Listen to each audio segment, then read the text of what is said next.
Bom, olá pessoal, meus amigos, minhas amigas, aqui é o William Jacob e é com grande alegria que nós iniciamos mais um estudo das obras de Leon Denis, dando sequência, dando continuidade aqui ao estudo do livro Um Olhar sobre o Tempo Presente. Sempre lembrando e pedindo, que aqueles que estão acompanhando esse nosso estudo pela Web Rádio Fraternidade são muito bem-vindos. Comentem com amigos, não só deste estudo que nós temos aqui na rádio, mas também com a programação bem extensa e muito é, consoladora e esclarecedora que nós entramos em contato com a Rádio Fraternidade, e aqueles que acompanham aqui no nosso canal do YouTube. Se inscrevam, ativem as notificações, convidem outros amigos também para conhecer esse canal, que é uma fonte de divulgação também do conteúdo espírita, das lives, desses estudos de Leon Denis e muitas outras coisas que nós fazemos vinculados ao movimento espírita. Bom, hoje nós estamos então no terceiro estudo do livro, Um Olhar sobre o Tempo Presente, repito, e faremos aqui a continuidade do capítulo 1, intitulado por Leon Denis, A Juventude e os Anseios por um Mundo Novo. Talvez alguém está observando o título do capítulo e pensa, poxa, mas no primeiro estudo deste capítulo ele não falou de juventude. Nesse segundo,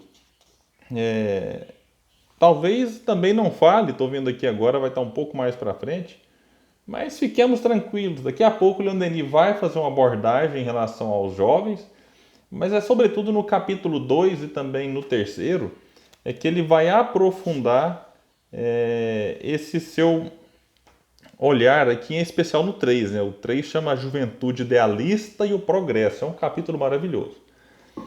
Bom, no estudo anterior, a gente falava de como que o Espiritismo não veio combater as religiões. Denis chega a falar que o Espiritismo poderia, caso as religiões aceitassem os seus princípios e as suas provas, fortalecer essas religiões, de certa forma, no combate ou na oposição que se faz ao materialismo. Por quê? Porque o Espiritismo apresenta provas da imortalidade da alma, E essas provas poderiam ser utilizadas e aceitas pelos religiosos de diversas religiões. E esses estariam então munidos, vou usar uma palavra para a gente compreender, de uma arma poderosa contra o materialismo. E é bom distinguir bem, porque a gente às vezes pensa que o Espiritismo é contra os materialistas. Não. O materialismo é a ideia, é a negação do espírito, é a ideia de que tudo se resume aos interesses da matéria, já que além do corpo não se tem vida, e quando o corpo perece, quando o corpo morre, é o fim daquele que vivia. Então o materialismo é isso, essa ideia do nada depois da morte, de que tudo é aqui e agora e isso é o que nos interessa. Materialistas são pessoas vinculadas ao materialismo e que não precisam ser combatidas enquanto pessoas. As ideias sim, as pessoas devem ser respeitadas, deve-se estabelecer um diálogo. Inclusive eu acho que os materialistas, em alguns pontos, eles representam, talvez assim, eu vou colocá-los na condição de um extremo, que talvez também venha tirar um pouco os religiosos extremados do outro extremo. Portanto, os religiosos muitas vezes, eles vivem desprezando a experiência corporal, como se não importasse, como se não necessitássemos preocupar com as coisas do mundo terreno. Vivemos uma pandemia, por exemplo, quando eu gravo este programa, este estudo, e eu observo muitos religiosos simplesmente dizendo assim, não vamos preocupar com o que a ciência fala, não. Vamos colocar na mão de Deus e vamos viver na vida normal, inclusive negligenciam as medidas de prevenção ao coronavírus, não usam máscaras porque falam que Deus está com eles, se aglomeram, não respeitam o distanciamento social. E aí os materialistas, os ateus olham e falam, aí, tá vendo o que a religião faz? A religião está cegando as pessoas, tornando-as fanáticas. Sem falar naqueles que aproveitam da boa-fé das pessoas e, utilizando-se da sua má-fé, exploram. Inclusive, nós observamos na pandemia a venda, por exemplo, de objetos, né, que supostamente imunizavam as pessoas. Eu não vou nem falar o que era aqui, mas assim, era estarrecedor. Inclusive, está sendo investigado, enfim, pela possibilidade também aí de cometimento de crime. Então, mais uma vez, os materialistas, né, olham esse tipo de comportamento, de conduta, de comércio e enxergam os religiosos como fanáticos, como bitolados. Então, os materialistas vêm propor algumas reflexões que a gente não precisa admiti-las na sua totalidade, mas às vezes é importante. Porque talvez a provocação que eles fazem é justamente tentar trazer um pouco dos religiosos fanáticos para um equilíbrio, para um bom senso. E aí, quando o materialista percebe o bom senso do outro lado, ele pode até se sentir desconfortável. Fala, puxa, aquele lá é religioso, mas ele segue as medidas orientadas pela ciência. Né? Por exemplo, tem gente falando que não vai tomar vacina porque Deus a imuniza, tem fé em Deus e que se morrer também, que tem, a vida continua. Então, quando os materialistas veem esse tipo de fala, lamentam, zombam.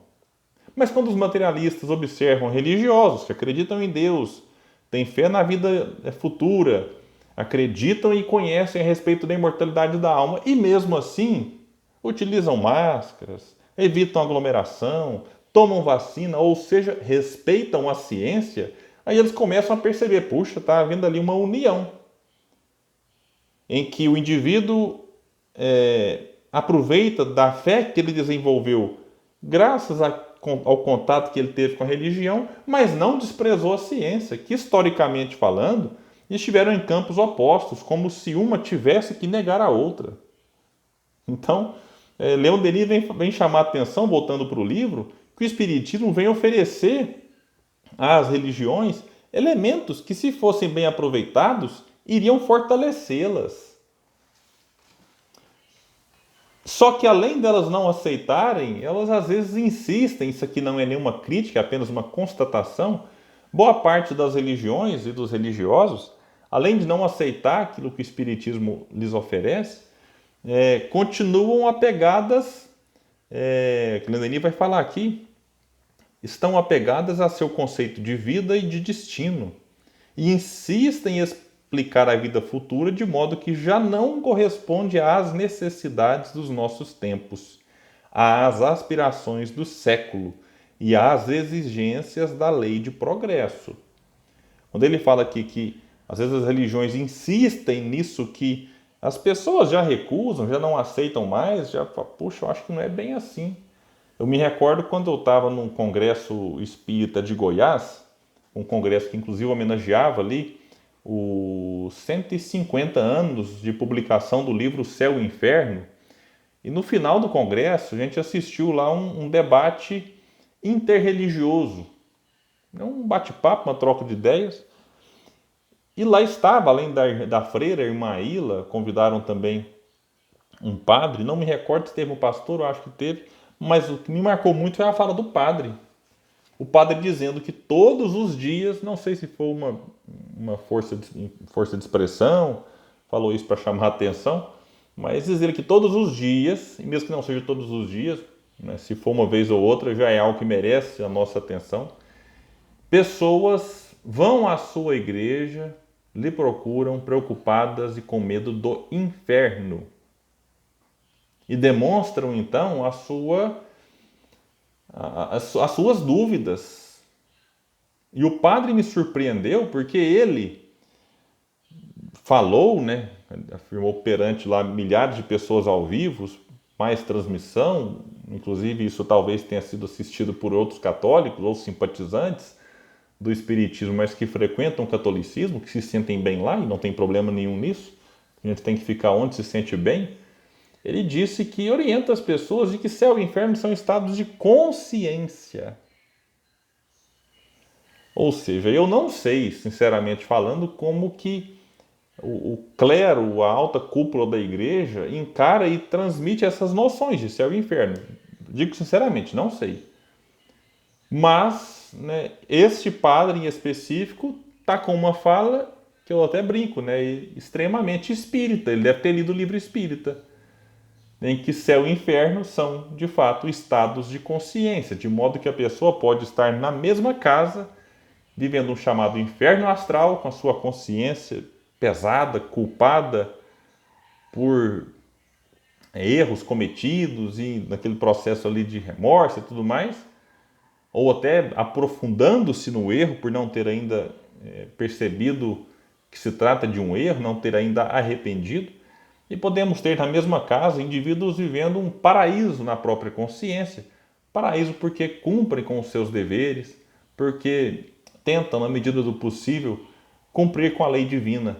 Então, mesmo que não sejam espíritos puros, mas sentem um bem-estar, sentem um prazer por, repito, cumprir os seus deveres, por tentar aliviar as aflições do outro e, por consequência, acaba também aliviando as suas próprias aflições, por tentar transformar este mundo a partir da própria mudança, né? Isso é interessante, como vai dizer Gandhi, seja a mudança que gostaria de ver. E a partir disso nós cumprimos o objetivo. O nosso objetivo aqui é sair maiores que quando aqui entramos. Colaborando com o progresso da sociedade, vai dizer os Espíritos na questão 132. Quando nós colaboramos na obra divina, ou seja, nós somos co-criadores. Nós ajudamos o progresso do mundo e, por consequência, ajudamos a nós mesmos. Então esse é um objetivo e quando nós cumprimos-lo, a gente pode dizer que viemos um paraíso. Onde? Dentro de nós. E quando a gente desencarnar, de certa forma, nós nos uniremos a espíritos que se atraem pela simpatia, pelo estado de consciência, enfim, mas aí já é um assunto que a gente pode aprofundar e desenvolver num outro estudo, porque este já chegou no seu fim. Eu agradeço a todos e deixo o convite para que permaneçam conosco, para que, repito, convidem amigos, falem deste nosso espaço, para que a gente consiga fazer com que a obra de Leon Denis seja mais conhecida. E quando nós conhecemos Leon Denis, a gente começa a compreender melhor a obra espírita no seu todo, inclusive valorizando e muito a figura do nosso querido Allan Kardec. Muita paz e até o nosso próximo estudo das obras de Leon Denis.